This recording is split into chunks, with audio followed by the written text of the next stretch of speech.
नमस्कार।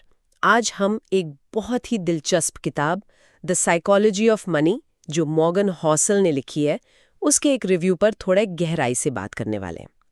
ये रिव्यू इस चीज़ की पड़ताल करता है कि पैसे को लेकर हमारे जो फैसले होते हैं ना, वो सिर्फ हिसाब किताब या ज्ञान पर नहीं टिके होते।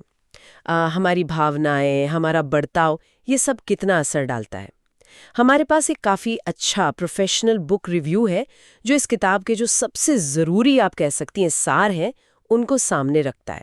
और आज हमारा मकसद है इन विचारों से ये समझना कि भाई वित्तीय सफलता के लिए सिर्फ जानना ही क्यों काफ़ी नहीं है, बल्कि उसको अमल में लाना, मतलब हमारा व्यवहार, वो क्यों ज़्यादा मायने रखता है। रिव्यू का एक जो सेंट्रल आइडिया है वो बड़ा साफ है। वित्तीय सफलता ज्ञान पर नहीं, व्यवहार पर निर्भर करती है। तो चलिए इसी को थोड़ा खोल कर देखते हैं।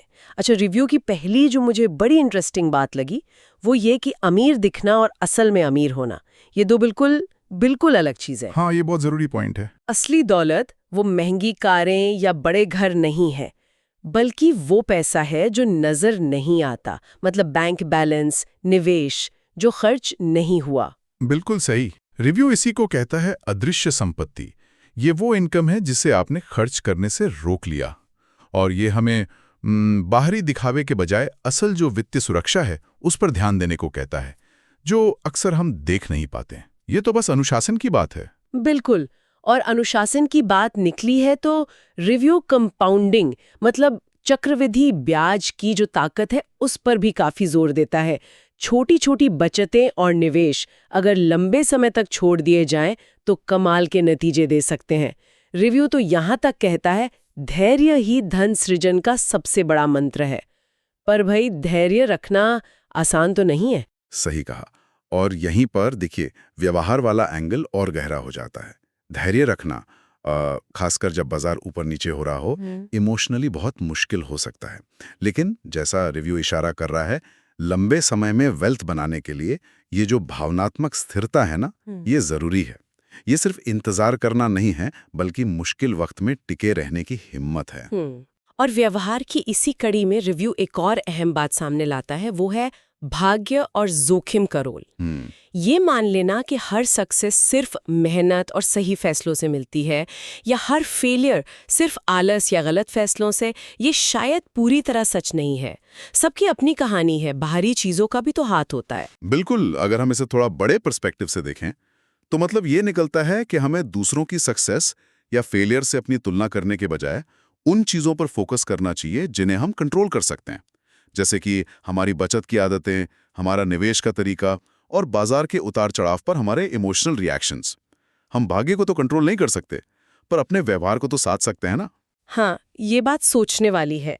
रिव्यू ये भी साफ कहता है कि निवेश में आपका आईक्यू कितना तेज है उससे कहीं ज्यादा जरूरी आपका बर्ताव है।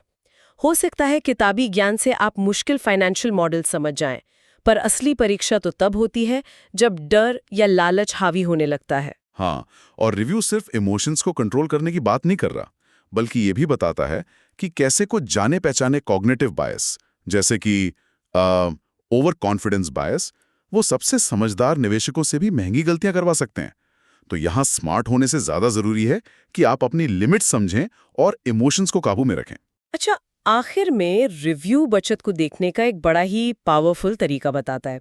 ये कहता है कि बचत सिर्फ भविष्य के लिए पैसा इकट्ठा करना नहीं है, बल्कि ये तो आजादी खरीदना है वर्तमान में। ये कैसे? हाँ, यह बड़ी गहरी बात है।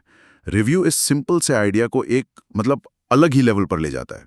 बचत से फ्यूचर सिक्योरिटी नहीं है, बल्कि वो आज अपनी जिंदगी का कंट्रोल खरीदने का जरिया है।